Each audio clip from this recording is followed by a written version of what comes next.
ก็ขอยกมือ10 นิ้วกราบนอบน้อมยังพระติรัตนเกล้าเจ้าตั้ง3 ประการ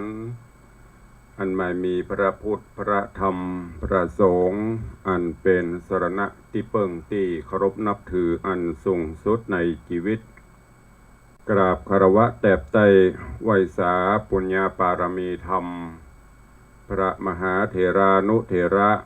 เจ้าคณะพระสังฆาธิการภิกขุสงฆ์สามเณรจุตนจุองค์ด้วยความเคารพขอเจริญสุขเจริญปอนญาติโยมศรัทธาสาธุชนพุทธบริษัททุกท่านขอน้อมต้อนรับทุกท่านเข้าสู่รายการมรดกธรรม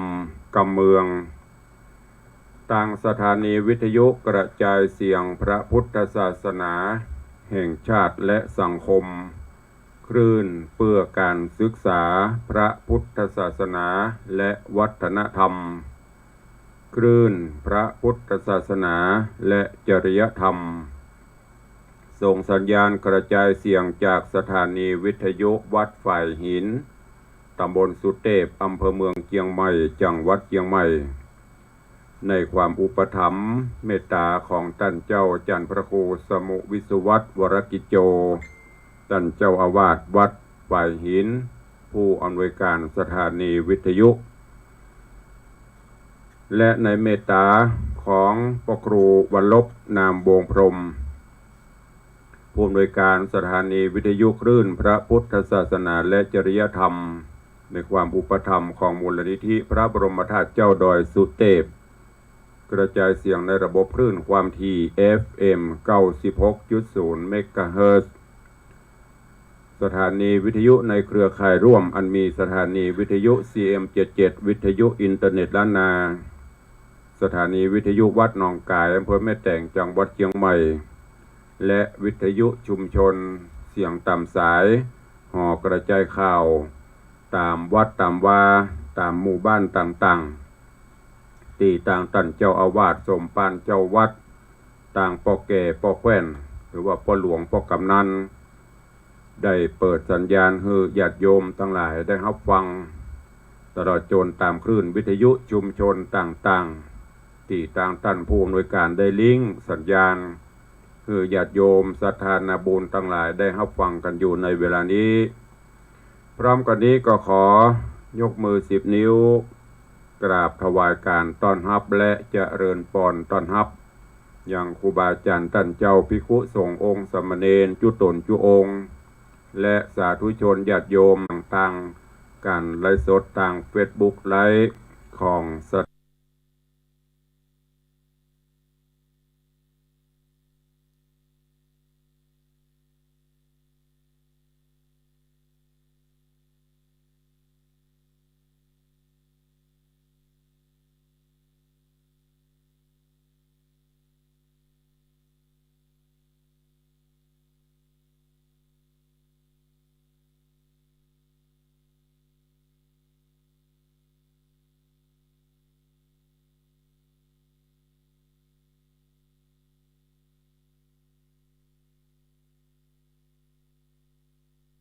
ถานีมรดกธรรมวัดวังสิงห์คำตลอดจนติดตามไลฟ์สดต่างทีวีวัดฝ่ายหินต่างแชร์สิ่งที่เป็นมังคละมงคลบะพิษบะเพี้ยนใดๆเนอะถ้าจะเมตตาก็กดแชร์นี้ไปยังกลุ่มเพื่อนๆของท่าน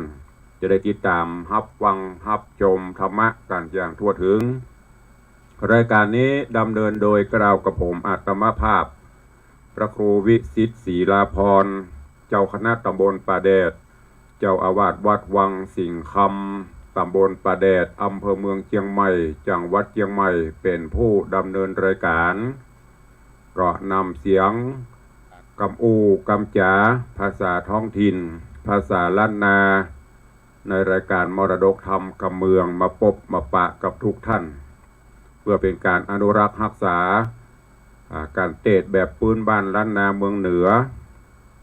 อนุรักษ์รักษากำเมืองอันเป็นภาษาถิ่นภาษาล้านนาเอาไว้บ่ฮื้อมันสูญหายดังที่เขาได้ยินเพิ่นว่ากำเมือง ภาษาพื้นเมืองภาษาท้องถิ่นถ้าเฮาบอกอู้แล้วไผจะอู้ตุลุงพยายามรักษาฮีดหอยประเวณีการอู้กันจาภาษาล้านนาเฮาไว้เนอะปะกันวันนี้อากาศสดชื่นแจ่มใสเย็นสบายท้องฟ้าก็อึมครึมแล้วก็ในห้องต้องโขงเมืองเชียงใหม่เฮาเมืองล้านนาก็ยังมีประเพณีการใส่ขันดอกอยู่ก็ใครยังไม่ได้ไปใส่ใครยังไม่ได้ไปปูจาก็เจิญเนอะวันนี้เข้าใจวันนี้เป็นวันสุดท้ายล่ะเป็นวันสุดท้ายพอเดือน8เข้าเดือน9ออกก็เชิญชวนตัวได้ไปร่วมกิจกรรมสักการะปูจาพระพุทธพระธรรมพระสงฆ์ตลอดจนเตปาอาหักสิ่งศักดิ์สิทธิ์ทั้งหลายเพื่อความสงบสุขร่มเย็นของบ้านเมืองของประเทศชาติและเป็นสิริมงคลกับญาติโยมศรัทธาของตัวเองวันนี้ก็มาฟังกันต่อในเรื่องของพระธรรมเทศนาปืนเมืองเหนือเรื่องหงหินที่ตุลุงได้นำมาเทศนาให้ทุกท่านได้รับฟังกันก็ลำดับลำดามาถึงยังผูกทวนที่4ตอนที่1จบไปตะวาวันนี้ก็มาฟังกันต่อเนอะเรื่องราวของหงหินในตอนที่แล้วลำดับลำดามาถึงที่โพธิสัตว์เจ้าวัฒนกุมารหลังจากที่ได้รับอาสานำปลาเขยพญาเจ้าเมืองถึง6 คนเพื่อไปติดตามไปเสาะหาแม่อุ้ยหรือว่าแม่ย่าตามที่พญาเจ้าเมืองเปิ้นได้สั่งการไปโดยอยากจะทดลองดูว่าลูกเขยถึง6 คนนั้นน่ะจะมีปัญญามีความสามารถที่จะไปตัวเอามาได้ก่อแต่แล้วก็บ่ป้นโพธิสัตว์เจ้าเพราะเขยถึง6 คนนั้นถ้าเป็นภาษาบ้านเฮาเปิ้นก็คือว่า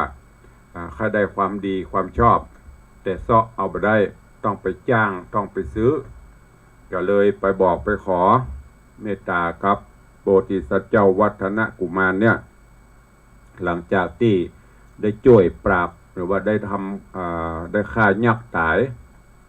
เขยถึง6 คนก็เอาความดีความชอบนี้ไปบอกพ่อพญาในตอนนี้ความทุกข์ก็หล่นมาแหมทุกอกทุกใจและก็นี้เพราะตัวบ่มีความหูบ่มีความสามารถที่จะทำการใหญ่การโตที่จะทำอย่างต่างๆที่เกินตัวเก่าได้ก็ไปขอ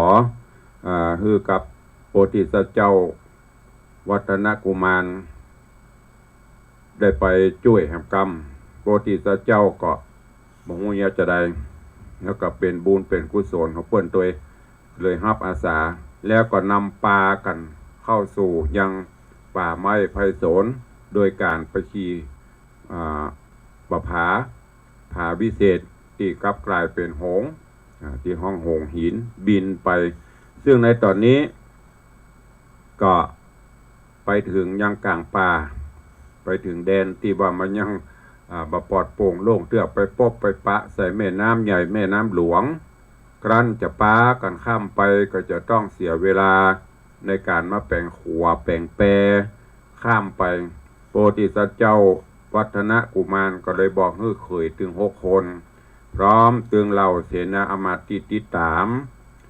ได้พักได้จอดย่างแปลงปังแปลงตูบกันพักผ่อนทัดที่ตะฟังหันก่อนรอส่วนวัฒนกุมารโพธิสัตว์เจ้า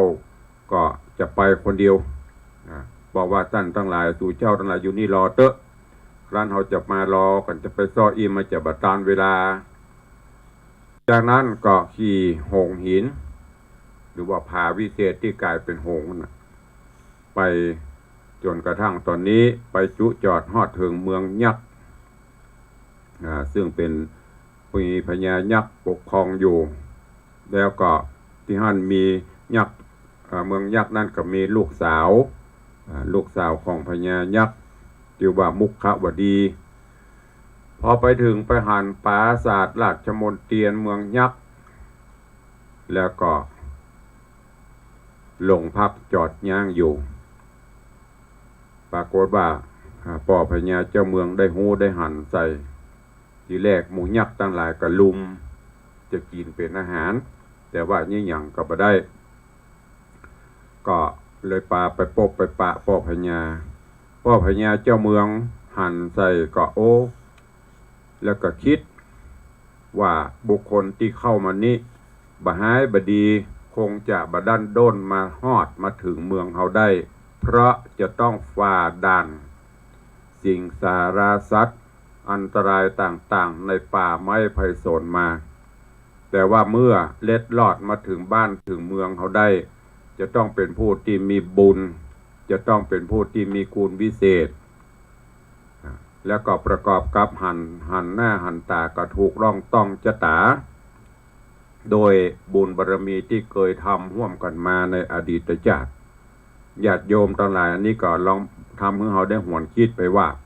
คนเฮาถ้ามันถูกจะตากันนะหันปบมันก็ตึงใครมีปฏิสัมพันธ์ใครมีความรู้จักมักคุ้น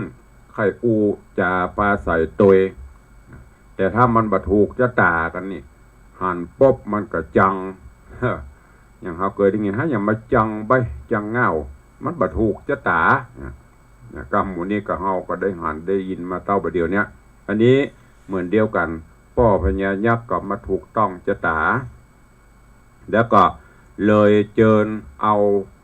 วัฒนกุมารเนี่ยเข้าสู่ห้องต้องพระโรงคือนั่งอยู่ในเต้นอันควรคณะที่กำลังโพธิสัตว์เจ้าวัฒนกุมารกำลังขึ้นนั่งบนอาสนะเต้นพญาเจ้าเมืองก็ไปหั่นใส่ไปเหลือบหั่นใส่เหลียวหั่นใส่องค์ตุมาเตองค์ตีนหรืออุ้งเท้าโอ้มีกามีหูบมีหวยธรรมจักรกันก็เลยหูทันทีว่าบุคคลนี้เป็นผู้พิเศษเป็นผู้ที่มีบุญใหญ่บุญหลวงแต่โลกนึกไปนึกมาก็เลยโอ้ลูกสาวเฮาก็มีมุขบดีควรที่จะยกฮื้อไปกู้ไปกิมถ้าจะดีก้าตะวาได้เทศนามาถึงตัดที่นี่ก็โป่งวางไว้วันนี้ก็เชิญทุกท่านฟังกันต่อในเรื่องของพระธรรมเทศนาปื้นเมืองเหนือเรื่องหงส์หินในตอนที่2ผูกที่4ตอนที่2ว่าเรื่องราวจะเป็นจะได้ก็น้อมเอิญเชิญชวนครูบาอาจารย์ท่านเจ้าและญาติโยมศรัทธาได้ติดตามรับฟังกันมีงานจะทำก็ทำไปเถอะเนอะเป็นอย่างฟังทำไปตัวทำงานไปตัวหรือบางท่านอาจจะขับรถขับรางก็ทำไปก็ให้มีสติเนอะมีสติสัมปชัญญะไปตัวฟังทำไปตัวณโอกาสบัดนี้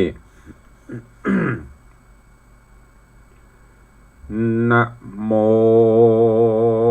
ตัสสะภะคะวะโตอะระหะโตสัมมาสัมพุทธัสสะ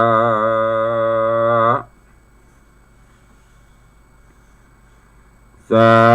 ธุโวฟังลาโสตุจนะสัพพุริสะตังหลายอันนั่งใหญ่เป็นโมทาอยู่ฟังธรรมนิยายยังมีบอดน้อยขอเชิญศรัทธาตั้งหลายใหญ่น้อยติดตามถ้อยฟังธรรมต่อไปนานี้แหละนาอาทาญามนอนนาสาปิติตาส่วนนางมุขวเดสะลีนอนเอาจริงไว้เต้าเจ้าวันตามว่าข้าแด่พระปิตาเป็นเจ้าอันว่าลูกเต่าปูติก็ยินดีในกรรมป้อ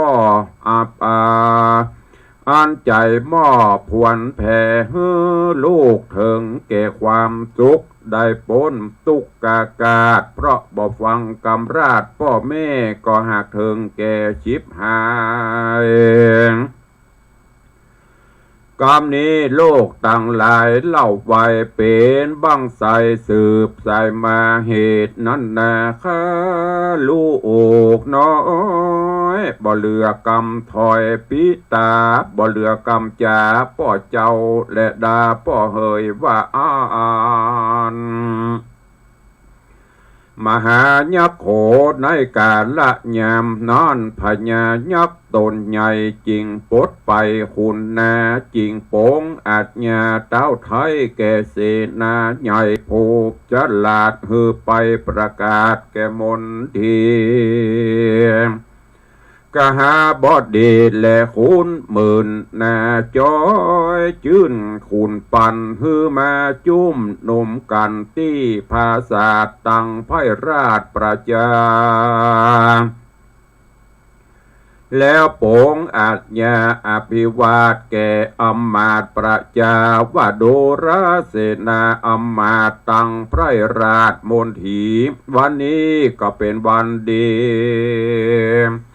ยามดี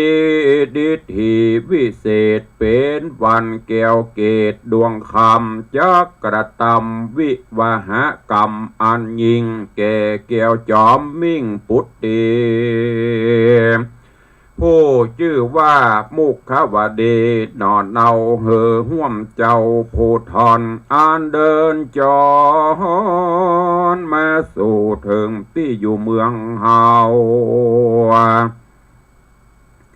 ขอจุ่งเอากันแต่งสร้างจวนกันแห่งประดับประดายังเวใจญาภาษา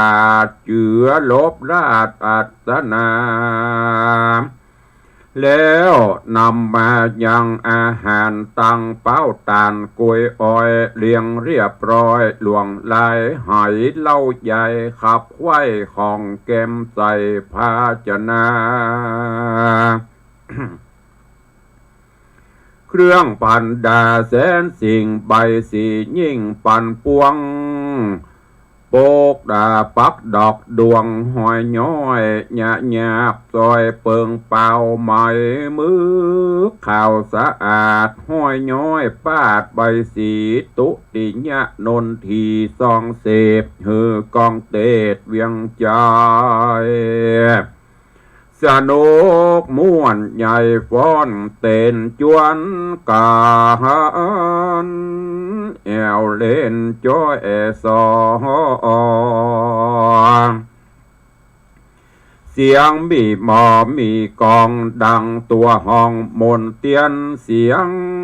สะเตียนเกิดกองภาพตัวห้องอบทะลบเป็นมหรสพอันใหญ่จุคนก็มีแลนะยามนานผ้าหญ้ายักตนป้อกองเฮือประดับเกี้ยวหนอปุตติคือมุขวดีนอนลาด้วยเครื่องงาอลังการงามเจียงขานเลิศแล้วประดับโดยเกี้ยวนานามีวันนาใส่ซองกล่าวใส่จองมวยโมมวยมังปักตังปีปักตั้งปีสะเมินนางามเงือเอื่อนฟ้าฟองฟูสอดดาโกนตัวดวงโตนหูต่างหูต่างเกียวคาดเกียวสะยองนมละบังกลมใหญ่น้อยแถบดอกซอยขับสังขาบสังวานมุกขหานเกี่ยวเกตประดับแก้วเตศแสงสีนางกุมารีน้อยนาดเหลื่อมวาดสมเสงวงคำแดงใส่แขนแหวนคำใส่ก้อยสองบ่าหวยจักคำปานติบดำแต่ฟ้าทะรงแผ่นผ้าแผ่พรันผ้ามีวันใสโสดกวนก้าโกดคำแดงการตกแต่งแปลงพร้อมแล้วงามดังนั่งเกี่ยวอยู่ฟ้าแล้วก็นำมานั่งไกลพระนอไทยโพธิสัตว์เจ้า หมู่เขาจัดเหือนางสะใสยิงอยู่ปังซ้ายใจอยู่ปังขวาส่วนพญายักษ์เท่าต้นป้อเจ้าถวายปอนอ่านเป้าวอนองค์อาจหมู่นักผาดพรามมณาจารย์อ่านมีโวหารฉลาดก็สู่ดวงราชปุตตา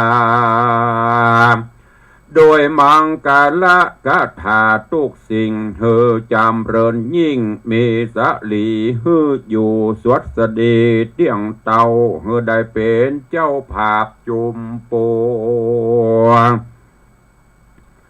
ฝูงสะถูน้อมแนว101เต้าขาบจุมปุขาบปูจาอายุติขาเงายันกวางได้เป็นเจ้าจ้างภาพแสนเมืองแดทลาว่าอ่อนก็มีแลนา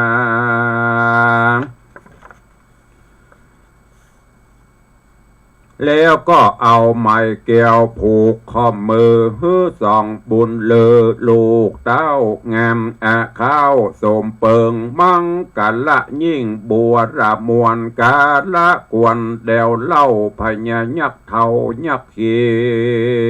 ยมก็เฮือตีกองสงเสพนนทีเป็ดเนืองนองปาดปีนกองโหเอาใจก็มีหันแลนา สายันเหในเมื่อตะวันตกต่ำก้อยลาลำหอยลงแรงยักตาแดงตั้งหลายอันเป็นปริวารมวลหมู่ก็กลับไปสู่เฮือนเขาส่วนโพธิสัตว์เจ้าตนเลิศแล้วกับนางแก้วมุขวดีเจ้าสองสะลีเลิศแล้วก็คืนผาศาสตร์แก้วมนเตียนอยู่สุขเสถียรบนผาศาสตร์บนเต้นราชอาสนามแล้วเจียนจ่าไปมาด้วยกรรมฮักสิเนหาต่างๆตราบต่อเต้าลับไปก็มีแลบนนาทีว่าเสดในวันลุนรุ่งเจ้าแสงลอดเข้าเรืองไรพับไปในภาศาสตร์หมู่ขาจาตตาสีเข้าแต่งดีไว้ท่าย่างน้ำสวยนาและสีฟันการส่องโสพันแจ้งตื่นก็จมจื่นสมสายฝูงคนใจ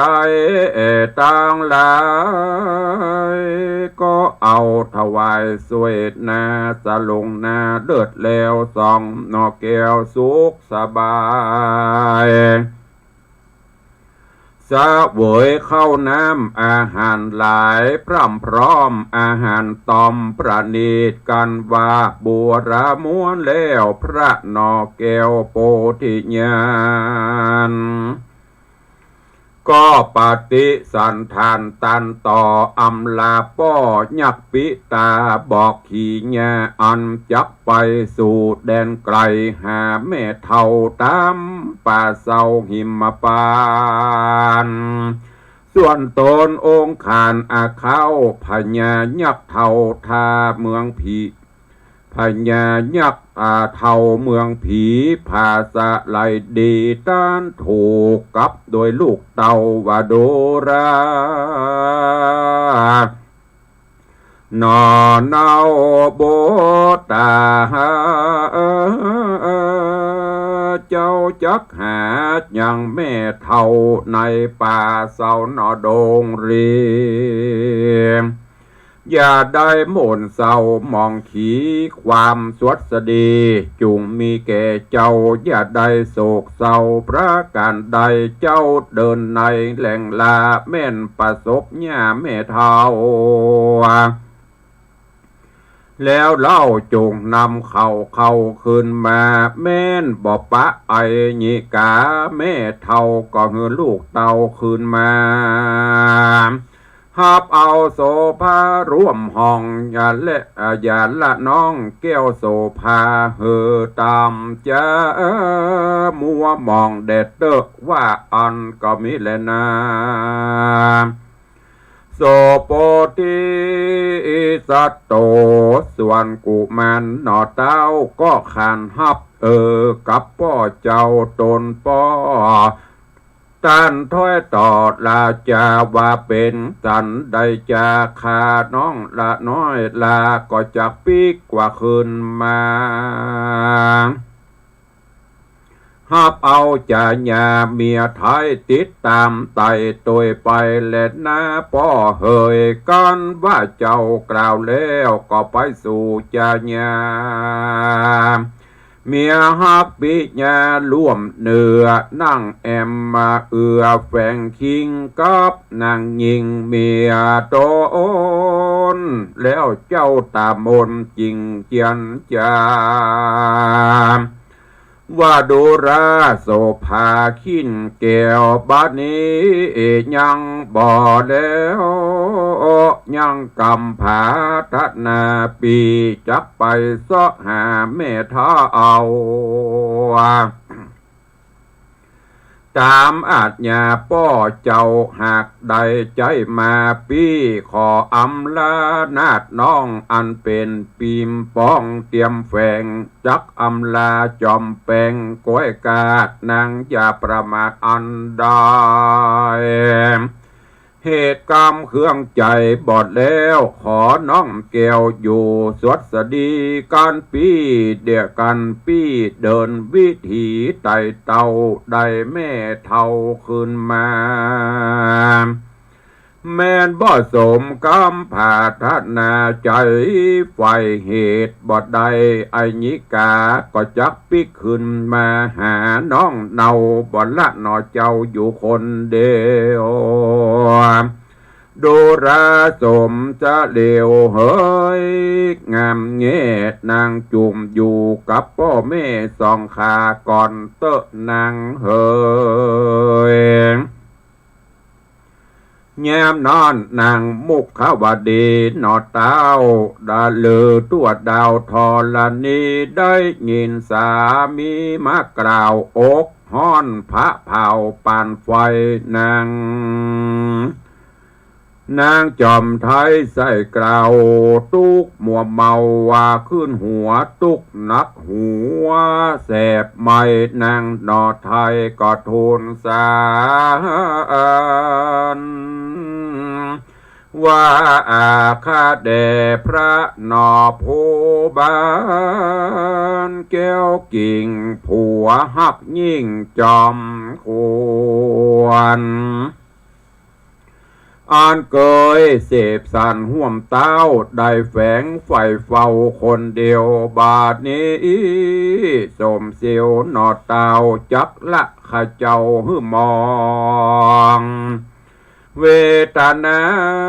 น้องว่าโจดจอดจักใจฮอดกึดจุวันแยมจักหาความสุขบ่ได้เพราะบ่หันเงาไทยจักหอดให้หิวตายและไปเฮยว่าอ่อนแยมนอนกุมารหนุ่มเนาก็เล่าลมเมียเจ้าจะญาว่าดูราแก้วดวงตาเมียมิ่งตีหักกิ่งเตรียมใจนางจูงลำเปิงหันไก่การจำไปอยู่บ่ได้กูปีไทยสามิกาบ่ใจบ่ฮักโสภาน้องปีการว่าบ่ไปการว่าไปแล้วบ่เมินนาน2-3 วันเป็นประมาณก็จักเหาะสันคืนขอบห้องมาหาน้องเตรียมใจการพระป่าการพระจอมไตสั่งแล้วพระนอแก้วโปธาก็ไกกาขึ้นสู่หลังแผ่นผ้าคำตัวอาจแล้วเหาะสู่อากาศไปบนก็มีแลนา ตามาทางปากาเซนโตสัทธาอาหาสัทธาอันวสัพปัญโยตนเป็นครูแก่โลกตนคำโอขวัตะสงสารจะไข่นิทานเฮอแจงพระจริงแสงเตสนาว่าตังทิตัวมุขวัตติวิปะโยคาดังนี้เป็นตนภิกขเวโดราภิกขุตังลาในกาลยามนอนนานางมุขวดีน้อยนาดก็เงียนดูอากาศไปบนพอตามผัวตนขิ้นเงาอันพระเต่าละไป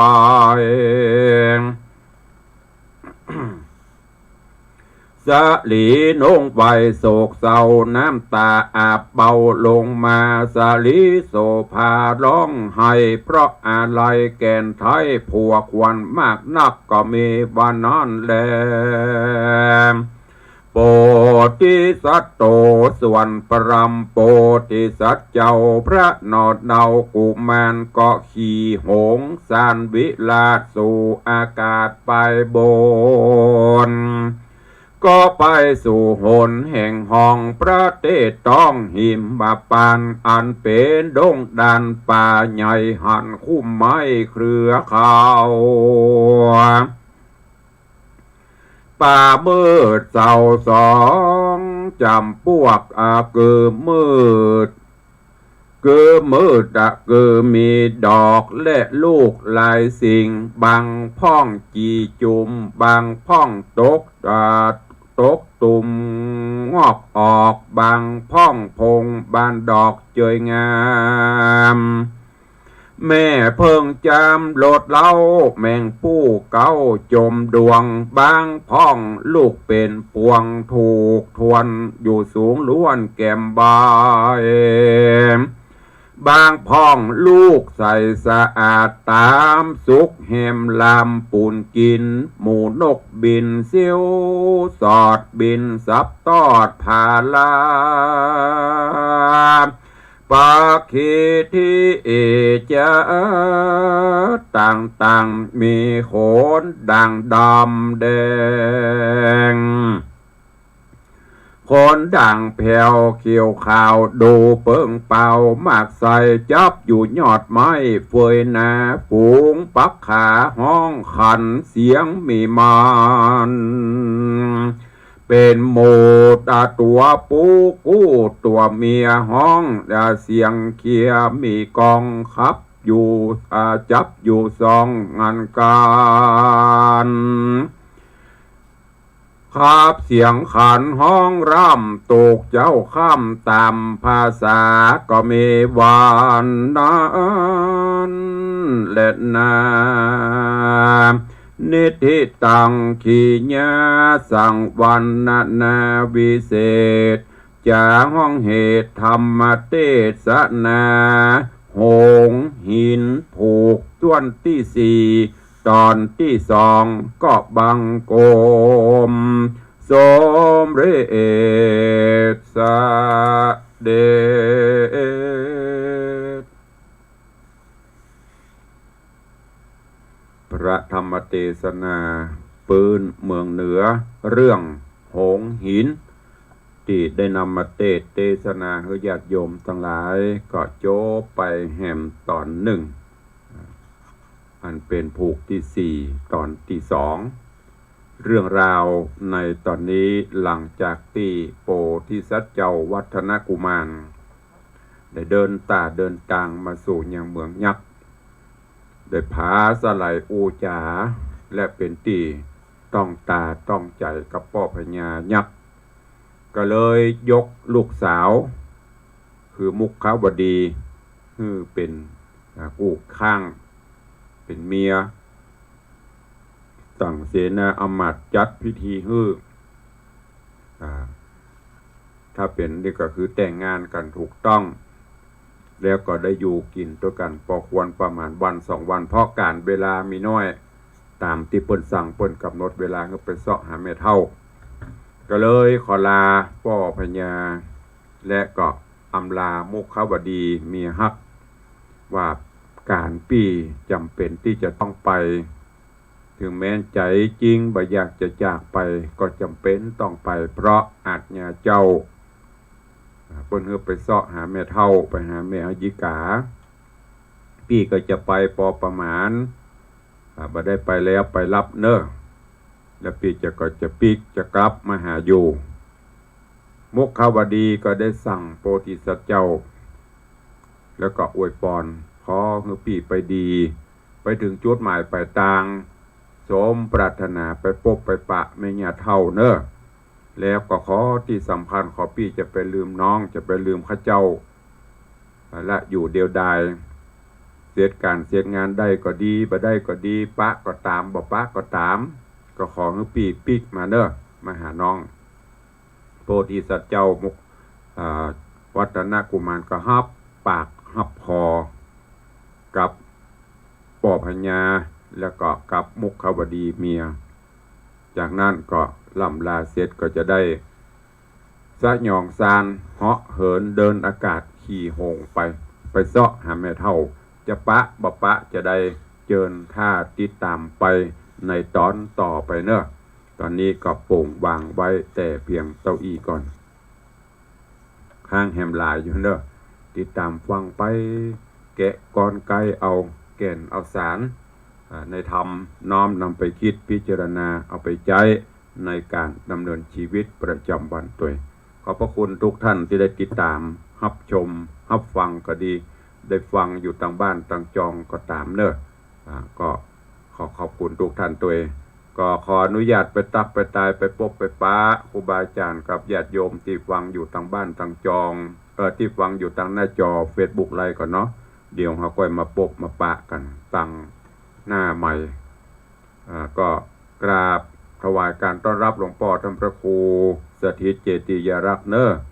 หลวงพ่อท่านเจ้าคณะตำบลแม่แฝกเจ้าอาวาสวัดเจดีย์แม่ครัวติดตามโดยตลอดถึงวันถึงทุกครั้งก็ขอบคุณหลวงพ่อท่านพระครูตัวเองเจริญพรคุณโยมชนจันทร์จรคำ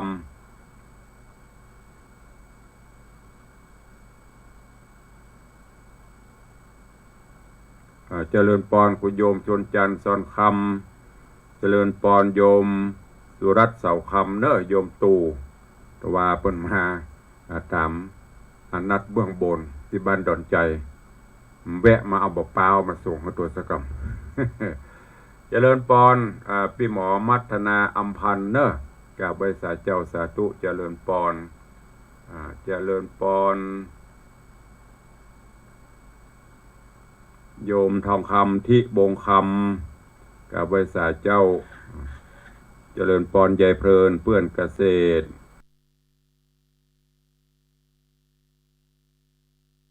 โยมแม่ปราณีพยัคฆ์ไคหับพลเนอสาธุเจริญพรโยมแม่ตัว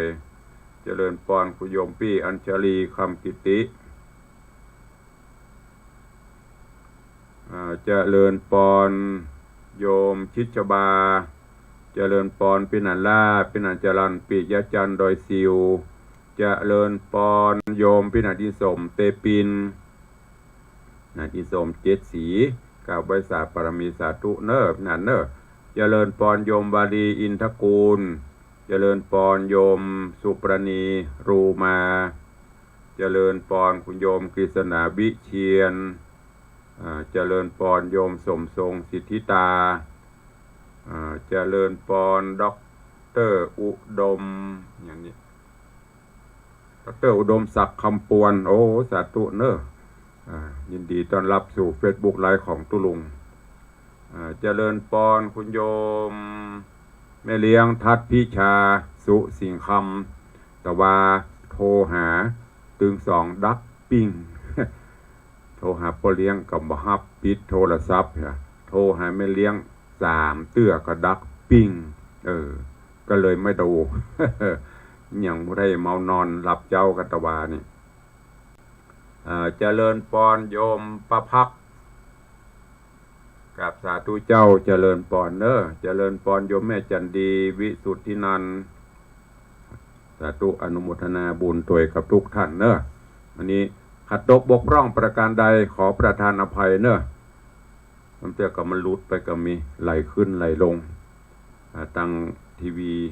ตั้งอันอย่างก็คอมก็ดูตั้งโน้ตบุ๊กก็มี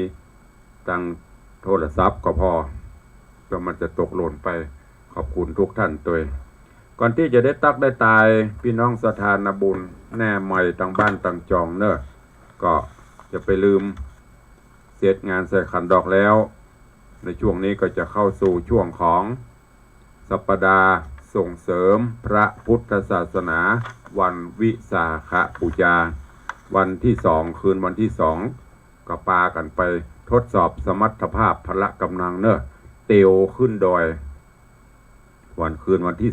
2มันจะเตียวขึ้นดอยอันเจิญน้ำส่งพระราชทานของพระเจ้าอยู่หัว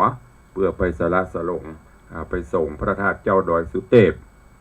คืนวันที่2หลังจากที่ห่างหายกันมาหลายปีปีนี้ก็เตรียมฟิตซ้อมกันเนอะเดินเตียวขึ้นดอยที่มีพละกำลังน้อยพละหัวใจกำลังน้อยที่อีป่อยแม่ที่เท่าชะเลเกชลาที่ยังปลายังเตียวได้อยู่ก็กินข้าวน้ำเข้างานแล้วก็ขึ้นเลยจ้องเหี่ยกันน้ำเหี่ยขวด2 ขวดห่อเข้าตีเหี่ยสปายถุงไปเตียวขึ้นไปอิดไหนก็ย่างตำข้างตางหิวไหนก็แวะกินข้าวแต่ต้องห่อไปตัวเนอะเพราะหนทางดอยสุเทพมันมีเซเว่นนะ หิวเมื่อไหร่ก็แวะจอดข้างตางอันนี้ก็เลยทำให้เกิดถึงอีพ่ออีแม่ญาติโยมศรัทธาโดยเฉพาะรุ่นเก่ารุ่นใหม่คนรุ่นใหม่ไปที่ไหนจะพกกะบัตรเครดิตบัตร ATM พกกะอย่างก็ปนห้องหนึ่งก็เนี่ยที่เปิ้นกดหากันปนห้องอย่างก็กดสตางค์โอนกับปิ้งป้องนะเพราะว่าสะดวกสบายแต่พออุ้ยแม่มอนผู้เฒ่าผู้แก่เฮาเปิ้นบอกว่าเวลาเปิ้นจะด่าสังฆทานเนี่ยอันเนี้ยเป็นที่มาที่ไปที่ตุลุงว่าเปิ้นเกิดการไกลกว่าเฮาเวลาเปิ้นด่ากินด่าทานคนสมัยก่อนคนเฒ่าคนแก่อีพ่ออีแม่เฮาเนี่ยเปิ้นจะด่าสังฆทานบางเทื่อก็เอาตามฤดูกาลเปิ้นไปซื้อตามเซเว่นตามร้านนะก็จะมีที่สำคัญในนั้นก็คือห่อข้าวซุกของกินน้ำนี่สำคัญผลละหมากหลากไม้เปิ้นจะเอาใส่สังฆทานเปิ้นบอกว่าที่ตุลุงเคยอู้หลายครั้งละมีคนเฒ่าบอกตุเจ้าลองคืดพอโลสมมติเฮาไปอยู่ปลายดอยสตางค์ก็เต็มกระเป๋าเนี้ยเจ๊บอกมีทองคำก็มีหมดอ่ะแต่มันมีอย่างขายอ่ะแล้วจะเนี่ยจะดวย จะกินที่ไหนก็ทำให้จุกคิดมันเหมือนเปิ้นว่าเปิ้นก็เลยด่าอันเนี้ยคนเฮาสมัยก่อนกับสมัยเดี๋ยวมันคิดต่างกันย้อนกล่าวถึงอย่างที่บอกจะขึ้นดอยสุเทพเนี่ยไปหิวกลางตางโลหงตาลกับบะหมี่เปิ้นบ่ตั้งเตื้อน้ำก็มีกินข้าวก็มีกินสตางค์มีเปลอะอย่างเงี้ยจะดวย เพราะนั้นก็ห่อกันไปเตรียมพร้อมเนอะวันที่2ไปเตียวขึ้นดอยสุเทพวันที่3ก็จะมีพิธีส่งน้ำบุพระบรมธาตุเป็นน้ำส่งพระราชทานที่เฮาแห่กันขึ้นไปคืนวันที่2วันที่3เพิ่นก็จะสละสลงก็เชิญชวนได้ไปร่วมกันเนอะในงานนี้แล้วก็ตามที่ตุลุงได้ประชาสัมพันธ์เชิญชวนมวลสาธุชนญาติโยมเฮาเนอะปีนี้ตุลุงจะทำบุญใหญ่บุญหลวงเนื่องจากปีนี้ผ่านร้อนผ่านหนาวผ่านโลกกระทำ8มาจะครบแสยิด60 ปี5 รอบ12 5 60เท่านักแกละ เลยกึ่งมาละก็เลยว่าเฮาผ่านอย่างมาต่างๆก็ค่อยทำบุญศูนย์ตาลกิ่งใหญ่ตาลหลวงก็เชิญชวนญาติโยมแล้วก็จะได้พิมพ์หนังสือที่ระลึกมีสังฆทาน ตาลต้นเงินต้นทองต้นเพชรดังที่ได้ปฏิบัติกันมากุปี แต่ว่าพิเศษมากก็คือปีนี้เขาจะพิมพ์หนังสือตัวสื่อประวัติตุลุงพ่องประวัติวัดวาอารามที่มาที่ไปกำไว้กำสาต่างๆเนอะเพื่อมอบเป็นบรรณาการให้ญาติโยมซึ่งต่างร้านต่างโรงพิมพ์หนังสือก็มีความหนาพอควรเปิ้นคิดเป็นเพราะว่าพิมพ์ถ้าพิมพ์นักมันจะถูกพิมพ์น้อยก็แพง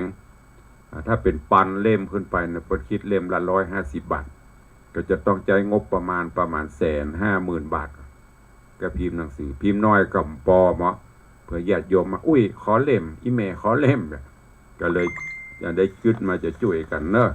คนละเล่ม2 เล่ม10 เล่ม20 เล่มก็ได้ขอบคุณอนุโมทนาบุญกับโยมปเลี้ยงธนวัฒน์โยมแม่เลี้ยงทัดพิชารัตนมหาอุบาสกอุบาสิกาบ้านวังสิงคำนี่เป็นผู้อุปถัมภ์วัดมาโดยตลอดอุปถัมภ์ทุกเจ้ามาตัวเองในวันเกิดปีนี้ปเลี้ยงก็ขอร่วมโมทนาบุญรับเป็นเจ้าภาพพิมพ์หนังสือจำนวน108 เล่ม108 เล่มปเลี้ยงบอกว่ากระเดียถ้ามันคุ้มบ่ปอนอื่นก้อยว่ากันมีปัญหาก็อนุโมทนาบุญขอบคุณตัวเนอกับโยมปเลี้ยงธนวัฒน์แม่เลี้ยงทัดพิชาสุสิงคำตัวขอขอบคุณแม่อัมภัยกองราชบ้านแม่คือโดยสเก็ตร่วมพิมพ์หนังสือจำนวน6 เล่มนอกจากนั้นก็มีโยมประพัฒน์อุ่นผูกบ้านกรวยลำปางร่วมโมทนาบุญเป็นเจ้าภาพ10 เล่มโยมแม่เกษรชัยวุฒิแม่สุธรรมอินทรีย์2 เล่มโยมแม่จันทรีปะละหรือแม่ล่า2 เล่มแล้วก็มีโยมแม่บุญสันทราย2 เล่มโยมแม่ปราณีพยัคฆ์ไคหพลหนองแก้มสันปะตองจำนวน4 เล่มโยมแม่สุภาอุปนันท์1 เล่มแล้วก็มีโยมแม่สายทองมณีวันบ้านเพชรมณีประเดชเฮานี้ร่วมทำบุญแถม2 เล่มอันนี้เป็นสถานบุญที่ร่วมในการพิมพ์หนังสือเนอะใครจะร่วมโมทนาบุญก็ร่วมมาเรื่อยๆต้องประชาสัมพันธ์ไว้ให้เมินเพื่อจะพิมพ์จะอย่างตัวขอบคุณทุกท่านตัวเอาละเนาะจะได้ได้จ่าพี่น้องศรัทธาต่างบ้านต่างจองเนอะใครจะใครจะกับตุลุงด้วยเวลาแห่งประมาณ4 นาทีห้างเวลาไว้เพื่อจะมีไผ่ไผ่จ๋าหรือจะร่วมโมทนาบุญพิมพ์หนังสือกับตุลุงก็เจริญปอนเนอะอนุโมทนาบุญกับพินานอิสมเตปินเนอะพินานอิสมเตปินพินานอิสม7 สีก็ได้ปิ้งเข้ามาทางเมสเซนเจอร์ขอร่วมโมทนาบุญเป็นเจ้าภาพพิมพ์9 เล่มเนอะ9 เล่มสาธุขอบคุณพี่นานก็ห่วมบุญกุศลกับตุลุงตลอดงานนั่นงานนี้ทำไปบรรนักก็น้อยขอบคุณกับพี่นานตัวเด้ออยู่ดีมีสุขบุญรักษาขอให้มีได้ออกงานตลอดถึงวันเนอะ พี่นานเปิ้นเป็นพิธาจารย์กำเมืองบ้านห้องปู่จานเจ้าพิธีไม่ว่าจะเป็นยืนโยงองค์การต่างๆขึ้นเต้าตังสีเวนตาลประชาสัมพันธ์พิธีกรได้หมดขอบคุณกับพี่นานตัวเอาตามบ้านใครจะอู้ตัวเวลาบัดท่าเนอะไปเรื่อยๆวันนี้ที่บ้านพระธาตุ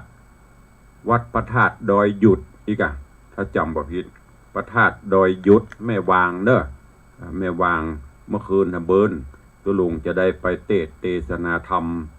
งานบำเพ็ญกุศลศพของตุเจ้าศพตุเจ้าอันนี้เป็นนิมนต์ไปนิมนต์เทศมหาจารย์ด้วยนะการซักกบันเพราะว่าตุเจ้าเป็นธรรมประจำปีเกิดโดย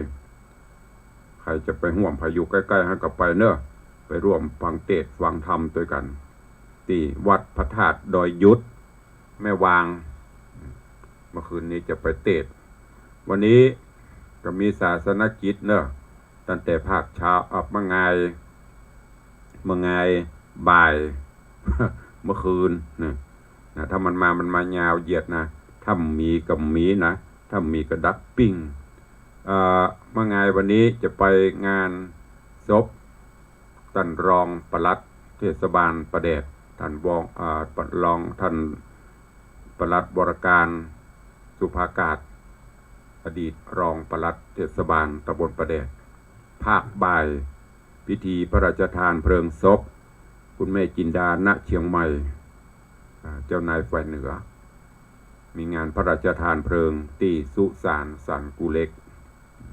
ภาคเมื่อคืนไปเตดที่วัดพระธาตุดอยยุทธก็เพื่อฉลองสถานบุญขอบคุณทุกท่านตัวอย่างดับปิ้งวินบ่อยโทรศัพท์ก็เปิดแล้วนี่เจ็มเปิดแล้วมีใครอู้สักคนเนาะกลัวได้เสี่ยงหนังสือตุลุง มีก็สักสาย2 สายทางบ้านทางจองตอนนี้ทางใน Facebook เข้ามาเรื่อยๆจอดอยู่ที่แม่จันดีวิสุทธินันท์ทางบ้านเงียบปิงเงียบเฉียบหายหมดดูมาละแม่เลี้ยงกวากับฮับวันนี้มาละเปลี่ยนจะดอยเจริญปอนนวัตกรรมฟังเด้อแต่ว่าผมมาเด้ออยู่กลางล่างไม่ได้เอาโทรศัพท์ไปตัวเมาเนี่ยเพิ่นว่าอันหยังโทรเดี๋ยวก่อนฟังก่อนเพราะว่าโทรศัพท์มือถือก็ว่าโทรศัพท์อันห้องถือมันจะห้องถือเจ้าเมาเนี่ยกลางล่างท่านก็เดียวก่อนตอนนี้ถ้าไปเวียงจะซื้ออันอย่างกระเป๋าที่มันห้อยคอได้เนอะจะเอาใส่อันโทรศัพท์เอาห้อยคอฮะเนอะเมาเนี่ยกลางล่างผมมาก็เด้อมายังผมเนอะผมมาอาสาเด้อโทรไปกำลังใจให้ท่านเด้อสาธุแล้วก็เดียวหลังไม้เสร็จรายการละโทรเข้ามากรรมมีธุระเรื่องด่วนจบรายการสาธุเนี่ยเพิ่นว่าโทรศัพท์มือถือนะไม่เลี้ยงแต่ว่าโทรหาไปว่าโทรศัพท์ไว้กะล่างไว้บนเฮือนแต่ไปเนี่ยการกะล่างโทรหาพ่อเลี้ยงกับปิดโทรศัพท์แต่ว่าถ้ามันด่วนจีมาเลยนะโทรหาใครกระดักปิ้งเนี่ยนะป้าทัดว่าเปิ่นว่าเฮาเนอะความดันมันขึ้นปืดตัวลงในเวลาออกวัดไปเนี่ยประเด็นเป็นปัจจัยสำคัญนะปัจจัยสำคัญป้อนห้องอย่างกตะกรนี่ปัจจัย4เดี๋ยวเป็นปัจจัยที่5ถ้ามันลืมแล้วมันอย่างยิ่งดักไม้รถปีกมาครับกลัวเปิ้นถ้าโป่งอย่างพวกเรียกว่าปล่อยว่างไอ้พ่องกับบางเตี้ยกับปล่อยวางแต่กลัวเปิ้นมีอย่างที่สำคัญจ้ะเนี่ยเป็นสำคัญไปละเอาแล้วเนาะเวลากับมดเวลาจริงเหลือแหมนาทีมันตึ้งมีใครอู้ละโยนเอาเวลากลับไปตามสถานีเผื่อเปิ้นมีข่าวเมื่อเจ้ามันถึงหายไปอ่ะมาค่ำถ้าเวลาเป็นเทปออกรายการนี่โทรตะก้นโลอ่ะถ้าสดนี่ดักปิ้งก็วันนี้พอควรเก็บเวลาเนาะขอนำหงหินบินทะยันไปก่อนเดี๋ยววันพุธก็บินมาปะกันใหม่ขอความสุขสวัสดีจุงบังเกิดมีกับครูบาอาจารย์ท่านเจ้าพระเจ้าประสงค์องค์เนรสาธุชนญาติโยมเฮาเจ้าข้าทั้งหลายเนอะอยู่ดีมีสุขเหมือนกันจุตนจุองค์จุผู้จุคนเนอะจัตตาโรธรรมาวัตันติอายุวันโนสุขังปลัง